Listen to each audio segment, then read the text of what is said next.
Aunt Jordan and Ian Ward are doing the number on Sharon on The Young and the Restless.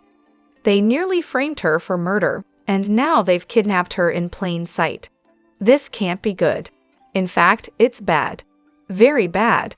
Sharon's life is in danger with these murder-minded maniacs in full control. We can only imagine how frantic Sharon will be once reality sets in that she's been kidnapped. We're sure she'll fight tooth and nail to survive this shocking twist, but it won't be enough. It's 2 against 1, and Sharon is no match for Ian and Jordan. Not while they're out for blood. As sure as we are that Sharon will fight, we're also sure she won't be in this battle alone before too long. Her family and friends will soon realize she's been taken, and they'll fight back with full force. They'll not only launch a full-scale search for Sharon, but they'll be ready to fight to the death to save her. Who will be her ultimate hero? Will it be Mariah? Maybe, but she already has a lot on her plate, with Ian targeting Tessa. Will she be able to keep Tessa close and airy safe and still run off to save her mom? That's not likely.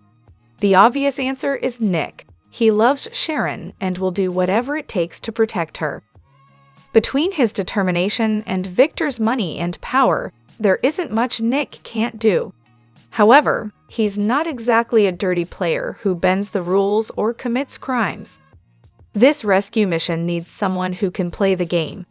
Someone sneaky, dangerous, and has no qualms about turning to the dark side. Someone like Adam, Mark Grossman. It takes a villain to know how villains think, and Adam is the perfect pick. Ian and Jordan are no match for the likes of Adam Newman. As fast as they'll be to jump to murder, Adam will be just as fast to take them both out permanently.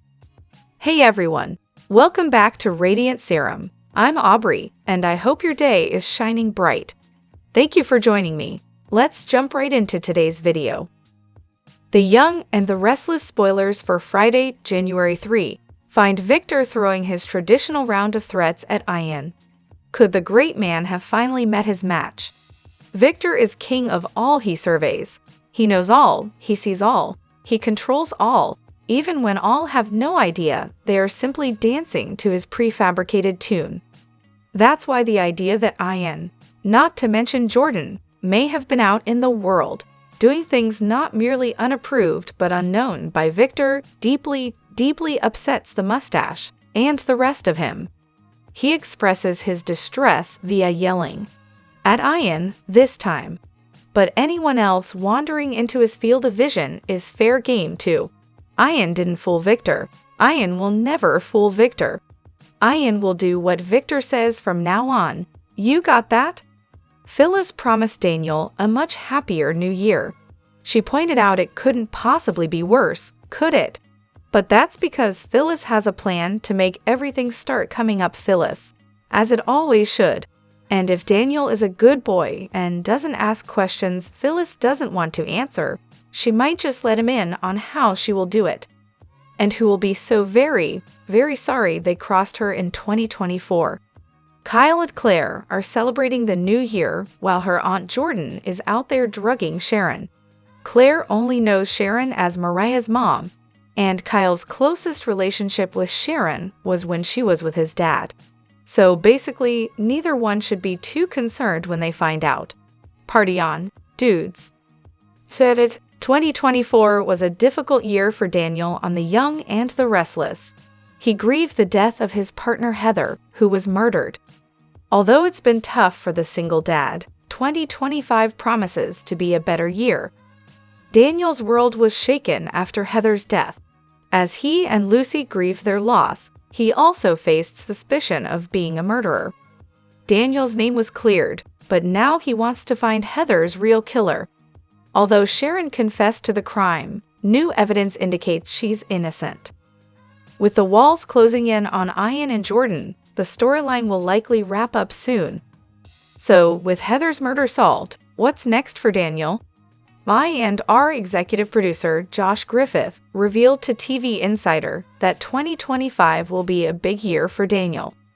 Daniel has to find a way to get full closure from the death of Heather, find a way to totally forgive Sharon, and set himself off on a new path with a potentially I don't want to say romance, but a bit of a walk on the emotional wild side. With a romance on the horizon, the question is, who will be Daniel's new love interest? Tessa is one possibility. The two have had several interactions and are friendly. Daniel stealing Tessa from Mariah would add more fuel to the feud between Sharon and the Romulatis. Another candidate is Claire.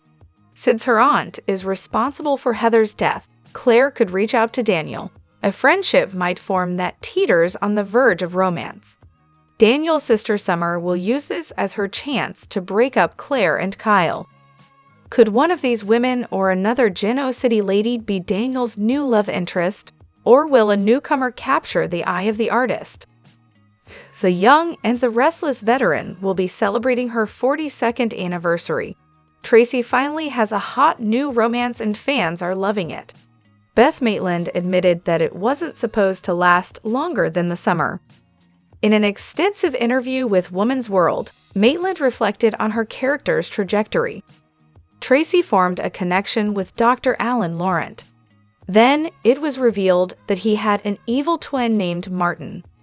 Finally, Tracy and Alan could move forward after Martin's death. However, it wasn't meant to last. Maitland mentioned that it was only meant to be just a little summer thing. Unfortunately, their relationship took a backseat to the other storylines. Maitland hopes that Tracy and Alan's romance will be revisited at some point. It lost a little steam while other stories were being told, which is how soaps work. I'm hoping it'll build back up again, and that we don't just hear about it off camera, she said. I and our viewers have wondered whether Tracy was dating Martin instead. Maitland is conflicted about the idea, but what a great plot twist it would be if she ended up being wooed by the enemy. Still, viewers would love to see Tracy have her own happy ending, and I'm just in love with the good twin, so I'm hoping that's what we get. I want everything to turn out great for Tracy for a change, Maitland said. Tracy has been through her share of trauma. She deserves a happier storyline for a change. What are your thoughts? Do you think Tracy is dating Alan's evil twin?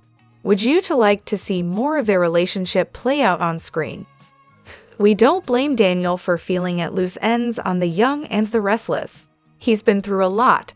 First, Phyllis is his mother. That would leave anyone perpetually shaken.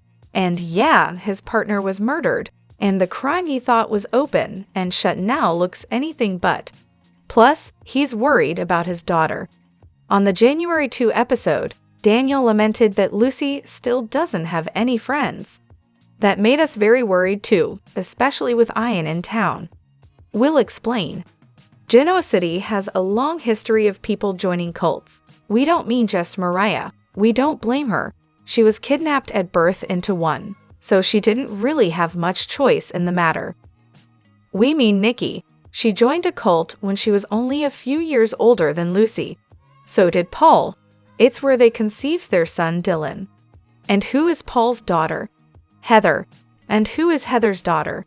Lucy. The leader of the cult Mariah grew up in was Ian. The man is very, very good at what he does. Hey, he got Jordan to play nicely with someone else. That is some serious power. So if Ian wants to relaunch his Manson family, Lucy seems like a prime candidate for recruitment. You say you have no friends, honey? We'll give you all the friends you need. Family, too. Feeling sad about your mommy? Come to daddy. Yeah, it's gross, which is very on brand for Ian and Lucy. Not everything will be new in the new year. Young and Restless seems to be primed to give us the same old nonsensical sorta twists and kinda turns, only reheated and served up like a plate of leftovers that think they're fine dining. In a recent interview with TV Insider, executive producer / head writer Josh Griffith promised that viewers are in for a wild ride as Ian and Jordan's reign of terror leads to face-off after face-off. But what does wild really mean when the plot mainly consists of a couple of senior citizens running around playing dress-up while skipping their naps and pulling off feats that would have stretched credulity on, say, I Dream of Jeannie? Will the tag team's disguises get even sillier, their master plan more incomprehensible?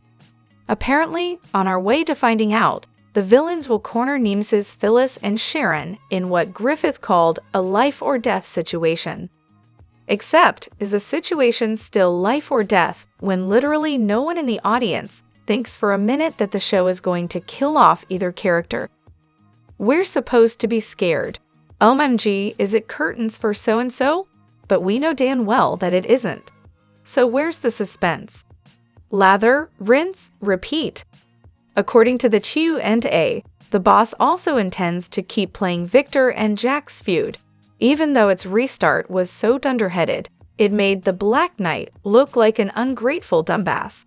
He's basically been made to say, "How very dare you try to help my wife get sober? You will pay a steep price for this egregious affront."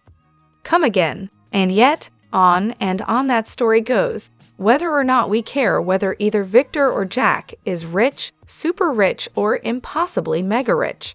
Reason no. 2104 why these cast additions are desperately needed. In other developments, Summer, the article states, is going to reconsider whether she wants Kyle, even though he's now involved with Wednesday Addams' Claire, and he only married his ex the first time around to get a part of her liver for his then-girlfriend Lola. How hot is that, right? Is it a secret if no one was dying to know? Audra, we are poised to discover, has some more skeletons in the closet, Griffith said, and we suppose it's never too late to define her as a character. But considering that the last skeleton to fall from her closet was a torrid past with Noah that made absolutely no impact in the present, we can't say we're too stoked. Finally, after the murder of Heather, a character about whom no one cared, but with whom Daniel randomly cheated on Lily, with whom he was terrific, thank you very much. Phyllis' son will set himself on a new path, Griffith teased, one that will send him on a bit of a walk on the emotional wild side. Well, if the powers that be want to turn him into a playboy, the likes of which we haven't seen since Brad Carlton was popsicled, hey, we're all for it. But since Young and Restless these days seems utterly fun-averse, we doubt that it will really happen. More likely, given Griffith's infatuation with half-baked psychological storylines, Daniel will again become a sex addict, only one who doesn't even enjoy sex. The Young and the Restless spoilers for the week of January 6-10 are coming in hot with deception and mystery. Nick Newman is on a mission to piece together the mess that left Sharon traumatized. But Jordan derails Nick from cracking the case by throwing a new pawn in the mix. Meanwhile, Nathan Owen's Damien comes face to face with Nate. Let's dive into the juicy details. The Young and the Restless spoilers reveal that Nick has got some heads up to kick off his investigation. The man stumbles across some harrowing info about Ian Ward's release from prison. Subsequently, Nick suspects Ian is behind Sharon Newman's torment and vanishing act. But he's still clueless that Ian isn't stirring the pot alone. Moreover, finding his partner in crime won't be a walk in the park, especially when Jordan is watching her back. Yep, the foxy schemer is keeping her tracks clean while throwing Phyllis Summers under the bus. The chances of Nick getting distracted are way too high. Ian has big plans to use Phyllis' blazing personality against her, and Jordan pulls the strings accordingly. Viewers of the CBS soap know that Phyllis left the New Year's Eve bash just as Sharon went MIA. The unfortunate coincidence put Phyllis under suspicion. Will Nick fall for the setup or trust his gut about Phyllis? Victor warns Ian. Nate faces a shocker. Meanwhile, Maria Copeland is still mortified from her run-in with Ian and fears for her family's safety. The news reaches Victor Newman, who in turn issues some savage threats Ian's way. However, Ian is delusional enough to underestimate the Newman patriarch. Across Genoa City, Nathan Owens will grace our screen as Damien or maybe his imposter later in the week. Nate Hastings will get a chance to approach his half-brother and sell his fake story. But things won't go as planned, and Nate may be shocked by the Count of Monte Cristo Mysteries details. The Young and the Restless spoilers tease that Ian Ward's story is about to take a shocking turn. The villain recently returned to the canvas alongside an equally sinister Jordan. The two have been creating chaos across town in secret ever since. However, a leaked photo from the sets of the CBS Sudzer points toward a fatal twist for the creepy character. Has he reached the end of the road already? Actor Christian Leblanc recently shared a post on Instagram featuring several photographs taken through the year as part of expressing his gratitude for 2024. One of those pictures happens to feature actor Ray Wise alongside several other cast members. What caught our attention the most was the fake blood stain on the front of Ray's sweater. It's safe to say that he was in character at the time. But what does the blood stain indicate? Does Ian get shot during a confrontation at the Newman Ranch? If yes, then by whom, and does he survive? Well, there are currently no spoilers that indicate towards this intriguing storyline. But we won't be surprised at all if it is Victor Newman who pulls the trigger. After all, it is the Newman Ranch, and he could very well have been Ian and Jordan's intended target. Or perhaps the targets were Nikki or Claire. Either way, Victor would jump to the rescue. Coming to the next question, does he survive? The Young and the Restless spoilers tease that actor Rachel Bell will be playing an EMT in an upcoming episode. So we can assume that Ian gets rushed to the hospital. Moreover, going by the fact that everyone is surrounding Ray in the BTS picture, it is possible that they are bidding him farewell. If that's the case, then it's possible that Ian will die. The Young and the Restless spoilers reveal that Jack Abbott recently boasted about buying all of Glissade's shares when they were at rock-bottom prices. While Jack bragged about his underhanded victory, Victor Newman didn't say much. Knowing Victor, he already has a plan on punishing Jack. Could Jack go into 2025 losing the family business, Jabot, to Victor Newman? The Young and the Restless spoilers, Jack Abbott's gloating. Lie and R spoilers reveal that the feud between Jack and Victor has been escalating for months. Things seemed somewhat civil between the two men until Nikki Newman's relapse. Victor still blames Jack for his reckless behavior, but Nikki ended up being fine. Eventually, Nikki got sober, but Victor is still determined to make Jack pay. I actually think that Victor's real issue is that Jack was Nikki's hero that night instead of her husband. Now, Kyle Abbott's relationship with Diane Jenkins Abbott, Susan Walters, is still fractured. However, Jack and Kyle have made headway in repairing their rift. In fact, in one episode, Jack gloated about how he bought all the Glissade divisions when they were at rock-bottom prices. Now, Jack holds the keys to the Glissade kingdom. The Young and the Restless spoilers reveal that Victor was furious over Jack's Glissade move. However, Victor also didn't say very much about it. That indicates Victor already has a plan in the works to make Jack pay. Then, Victor started asking Michael Baldwin about ways to hurt Jack. Nothing was set in stone, and Victor still seemed to be in brainstorming mode. But sometimes things happen off-screen. What if Victor has already put a plan in motion? I and R spoilers. Jabot in jeopardy?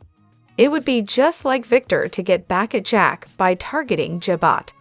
Even though Jabot is doing well, the company has been going through a lot of changes and turbulence. The constant changes with CEOs and business sabotage isn't a good look. It makes consumers, clients, and even investors feel nervous. Jack is already at odds with Billy Abbott. While Billy seems focused on punishing Victor, that doesn't mean he won't hurt Jack if it would serve his interests. Then, there is the fallout that affects the couple stuck in the middle, Kyle and Claire Grace Newman. That might be connected to the Romeo and Juliet storyline teased in 2025. The Young and the Restless spoilers document that Sharon Newman has just been abducted. Phyllis Summers is on the verge of being drawn into Jordan Howard's and Ian Ward's latest crimes. Phyllis has no idea how wrong she was about Sharon. Stafford's character refuses to believe that her longtime rival is innocent. She thinks Sharon's reversal is merely a play to avoid justice, but Phyllis is dead wrong. Ian recently told Jordan that Phyllis can be exploited, and that's precisely what chloroforming Sharon is about. All of Genoa City, Wisconsin, knows that Phyllis wants Sharon to pay for killing Heather Stevens and attempting to frame Daniel, and that intensity will be used against her. The Young and the Restless spoilers, what Phyllis Summers really believes. Phyllis thinks Sharon is seen as the goody-goody in GC when she's not that. In contrast, Phyllis' bad reputation results from many local phonies using double standards. Sharon admitted to killing Heather and is now recanting. She admitted to framing Daniel and still says that's true. Phyllis also believes that Sharon tried to run her off the road. However, viewers know Jordan used Sharon's phone to text Phyllis as part of the plot to lure her to the cottage. Jordan ran Phyllis off the road, not Sharon. My and our spoilers. Sharon Newman doesn't care. Sharon cares about clearing her name because she realizes she's the victim of some unknown villain. There are two villains, but Sharon doesn't know that yet. But Sharon doesn't care what Phyllis is spewing because it's based on their rough history. Devoted viewers know that the Sharon-Phyllis battle's origin story began after Cassie Newman died. Jordan carried out Ian's orders and rendered Sharon unconscious outside society just before the screams of Happy New Year were heard. All who know and love Case's character are concerned but realized Sharon will survive and fight this danger. How long that takes and what unfolds represents why fans watch.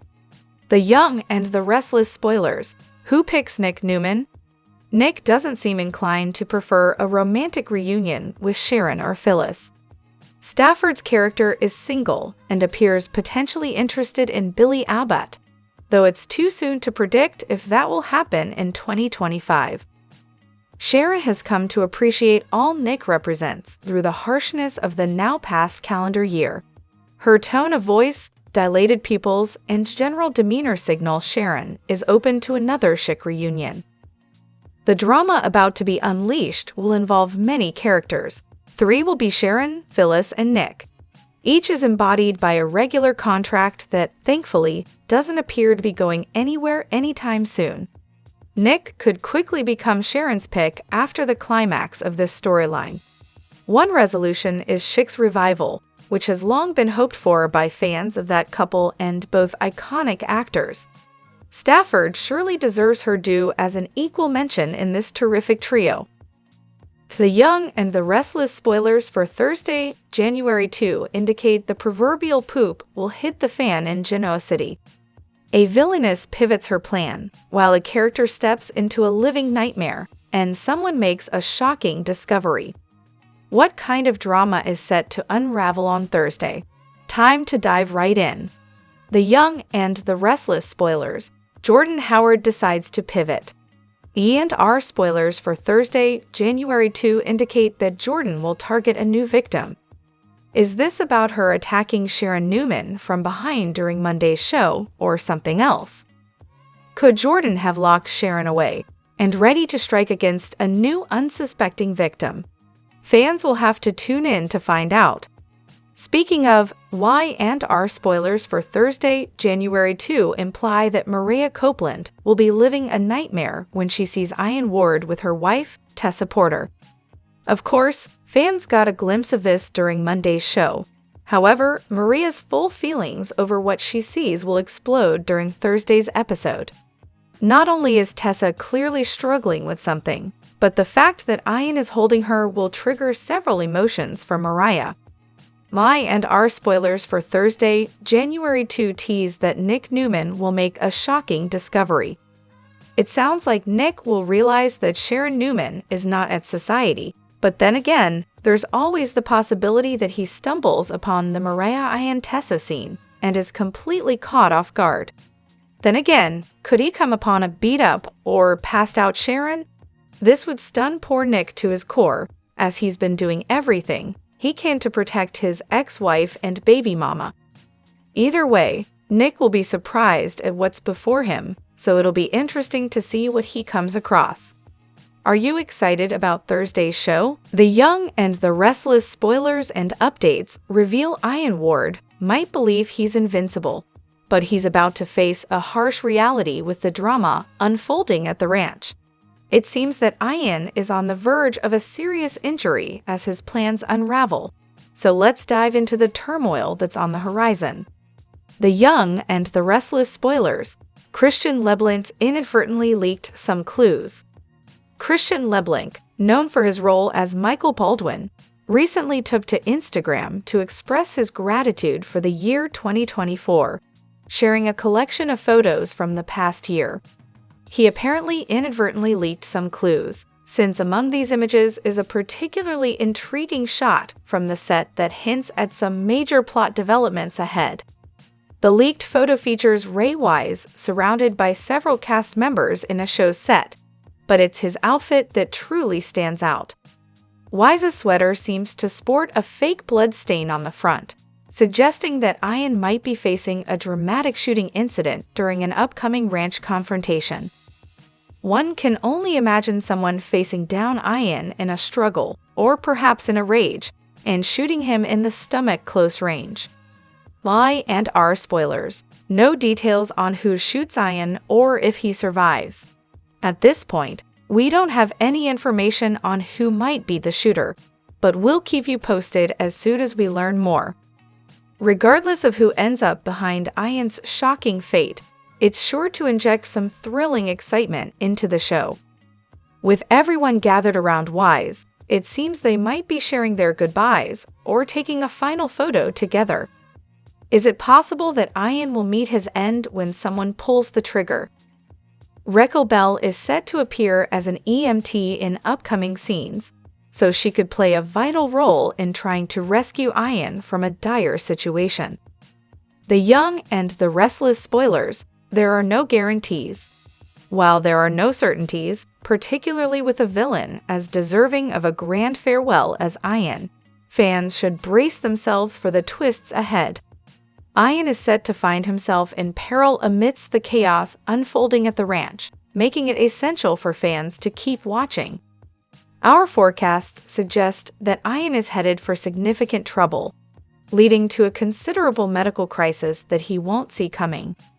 And while we see several cast members around Wise in the shot, notably missing is his partner in crime, Colleen Zank Jordan. Might that be a clue as well to either his killer or her being killed also? The Young and the Restless spoilers for the week of January 6, 2025 are here. Next week, fans can expect Nick Newman to find a clue. Meanwhile, Jordan completely derails Phyllis Summers' life. Plus, Nate Hastings deals with a shocker. The Young and the Restless spoilers. Ian Ward's bombshell. Lee and R spoilers for the week of January 6 reveal that Nick will find out that Ian Ward is telling the truth about being legitimately released from prison. Since Ian can't be proven to have drugged Tessa Porter and will be playing the hero, the police won't be able to do anything. However, Nick will wonder if Ian is connected to Sharon Newman's ordeal. Lie and R spoilers. Sharon Newman kidnapped. With Jordan kidnapping Sharon, Nick will find a clue. That clue could be Sharon's phone, SUV, or maybe the car keys. When Jordan grabbed Sharon, she had locked the car but still had the keys in her hand. Once chloroformed, Sharon might drop her keys or something else, which could give Nick a clue. The Young and the Restless spoilers reveal that it seems Jordan and Ian will target Phyllis next. It seems that when Sharon goes missing and can't be found, the police might interrogate Phyllis. Remember, Phyllis told anyone who would listen that if Sharon got off, she would handle her. It was clearly a death threat, and now Sharon's disappearance could land Phyllis in prison, especially if Ian and Jordan plant evidence. Next week, fans will also see Maria Copeland struggle with her past. Seeing Ian again and having him save Tessa will bring up some haunting memories. Victor Newman will also be on full alert. It could also remind Victor of why he was so furious with Michael Baldwin and Cole Howard. Jordan always finds a way to escape, but Victor might claim it only happened because of Michael and Cole's interference. There will also be Nate's search for his half-brother. As Nate continues searching for Damien, Audra Charles' past could come back to haunt her. It seems Audra might still have a few secrets. Will these secrets ruin Audra's romance with Nate? Which storyline are you looking forward to seeing the most during the week of January 6, 2025? The Young and the Restless debuted in 1973 on CBS and is one of the longest-running American soaps. Set in Genoa City, it focuses on the lives of the Abbott, Newman, and Chancellor families. Gloria Abbott was introduced on The Young and the Restless on April 6, 2004. Gloria was portrayed by Joan Van Ark from 2004 to 2005. In 2005, Judith Chapman replaced Ark to play Gloria. In 2004, Gloria Abbott came to Genoa City to help her son Kevin Fisher and reconnect with her other son Michael Baldwin. Gloria and Kevin lived with Michael for a while. Later that year, Gloria met John Abbott and married him. Ashley and Jack Abbott assumed that Gloria was after their father's wealth and disapproved of their marriage. In 2005, Gloria's ex-husband, Tom Fisher, arrived in Genoa City. It was revealed that Gloria's divorce from Tom wasn't finalized, which deemed her marriage to John invalid. Tom threatened to reveal this truth to John and blackmailed Gloria into giving him money. Gloria escaped his scheme with the help of Ashley. Tom was later killed by John in a shootout. John was sentenced to 7 years in prison for Tom's murder in 2006. Jack manipulated John into revising his will to cut off Gloria. To regain her status in the Abbott family, Gloria tried to tamper with Jabot Cosmetics skin cream to expose the contamination and gain the family's goodwill. However, this plan failed when the cream was distributed earlier than intended and caused harm to users, including John's granddaughter, Abby Newman. In August 2006, John passed away in prison after suffering a fatal stroke. Jack prevented Gloria from attending the funeral, which left Gloria furious and devastated. In 2007, Gloria developed a relationship with William Bardwell, a district attorney who inherited a huge fortune from his late uncle. Though William uncovered the truth about Gloria's involvement in the Jabot skin cream scandal, he didn't reveal the truth out of love. William died the same year after suffering a stroke. Gloria inherited $50 million from his estate after his death. William's twin brother, Jeffrey Bardwell, arrived in Genoa City in 2008. Jeffrey revealed that he knew the truth about the cream scandal and used the information to blackmail Gloria into marrying him. The couple moved into the Abbott mansion and lived along with Jack and Sharon Abbott and developed real feelings for each other. However, in 2008, due to misunderstandings, Jeffrey filed for divorce. Gloria donated half her wealth to charity, and the other half went to Jeffrey. Gloria and Jeffrey reconciled in 2008 and got married again after Jeffrey chose Gloria over Jill Abbott. This infuriated Jill, and she fired Gloria from her job at Jabot Cosmetics as a receptionist. In 2009, Gloria's secret about being a part of the Jabot cream scandal was revealed, and she was arrested. Gloria was released from jail when Michael proved that the victim's death was unrelated to the cream. Jeffrey gifted Gloria Indigo nightclub for their anniversary in 2010. The club was renamed Glowworm, and soon became the central location for Genoa City social events. Gloria faced financial stress when Jeffrey gambled away Glowworm's profits and abandoned her. She sought out Angelo Veneziano, a mobster, for help. In 2012, Glowworm was burnt down by an arsonist hired by Adam Newman, which left Gloria devastated. Jeffrey returned to Genoa City later that year with amnesia after being kidnapped by Angelo. Gloria remarried Jeffrey again after reconciliation. After being absent for a while, Gloria returned in December 2016 to surprise her family for Christmas. She revealed that she divorced Jeffrey and left him in France as he lost her wealth again by gambling. Gloria learned that her daughter-in-law, Lauren Fenmore Baldwin's business, was facing financial troubles. She plotted a scheme with Jack to sabotage Lauren's business and help Jack gain control. Jack revoked his deal with Gloria, and she invited him to the rooftop to have drinks. After getting drunk, Jack slept with Gloria. Gloria promised to keep this a secret if Jack gave her a job at Jibot. Gloria started working as Jack's executive assistant and continued to manipulate people around her. When Ashley took over the company, she replaced Gloria with Ted. In the Neil Winters Jazz Lounge, Danny tells Christine, Lauren, and Michael how love managed to get him there through the storm. He says there was nothing that would keep him from welcoming in the new year with the love of his life. Being back in his arms feels so good to Cricket. They dance and sing. She knows how determined he was to get back for his son too. Seeing Danny meant everything to him, she says. It meant everything to Danny to hold his son. He could see his grief and it breaks his heart.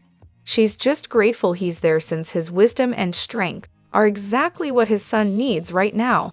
As he spins her around the floor, he explains he moved things around his schedule so he'll be staying. She has a suite upstairs for them. He knows it's only been a couple of days, but he missed her. Cricket and Danny get a table, and he asks if she's ready to hit the road with him again. She says she's all his again. Daniel interrupts them and admits he came back hoping they'd run into each other and catch up. She heads off to her suite, and Daniel sits down with his father. Danny is sorry he didn't come sooner. His son knows he was busy being a rock star. All that matters to Danny is being a good father. His son admits he's not doing well. A year ago, he was debating with Heather about whether Die Hard is a Christmas movie, and now he wakes up to her empty side of the bed. Every day is spent worrying about Lucy and how she's coping. Amazingly, Phyllis has been the rock through all of this and helped to keep his daughter safe. But his mom is also angry and desperate to fix things. He feels a need to protect her from her own impulses, especially in this nightmare with Sharon. Danny wishes there was something he could do. He knows he's living with a lot. It's too much, Daniel admits. He's not looking forward to another 364 days without Heather. His father urges him not to underestimate his strength and courage. He just needs to ride out the grief and remember there are people who love him. The next time he feels like he's about to explode, he should call him and he will be there for him, even if he has to take a break in the middle of a concert. He and Lucy will always be his priority. Hugging his son, Danny tells him how much he loves him. Christine joins the father and son as Danny talks about how Lucy knows all his songs and every dance step. His son thanks him for reminding her that life goes on and it's okay to be happy. Danny says they could do it sooner than later if he thinks she should get away. They ask him along and he agrees when the timing is right. They make plans to hang out with Lucy and teach her Danny's famous pasta sauce. At the table, Jack and Diane toast to saying goodbye to 2024. That year almost brought them to their knees. She knows they still have a lot of work to do, but she's hoping the new year will be a fresh start for them and their son. As they dance, she reminds him that one of the coupons she gave him for their anniversary was for a night of dancing. She whispers what else he can redeem when they get home. Lauren and Michael dance and he kisses her neck. She threatens him with a good time and tells him how happy she is. That makes her feel guilty given what Phyllis is going through.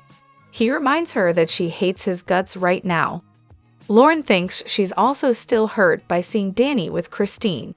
The lawyer worries Phyllis, means it when she says their friendship won't survive him being Sharon's attorney. His wife is sure that she will eventually forgive him. They've forgiven some pretty large transgressions from her. Before the next century, I promise, she says. He'd rather forget about their friend so he can just focus on his beautiful wife. Diane and Jack interrupt. He asks Lauren to dance, and Michael warns that he better not let his devilish charm woo her away. Diane sits down with the lawyer and reminds him they have some unfinished business to discuss. He assumes she's talking about how she lied to him about her marriage falling apart, like he was just some schlub. He thought they'd regained trust after he paid for her funeral. Diane says it was all for a good reason. She's willing to fill him in on all the details and hopes he will forgive her. After she recounts her story, he admits that it was clearly inspired by love for her son. He knows what mother's love is like since he is married to a wonderful mother and had a horribly narcissistic one. Given how much she risked, he says she's condemned to be his friend forever. They hug. As Jack and Lauren dance, she notes how happy he is. He's enjoying it while he can.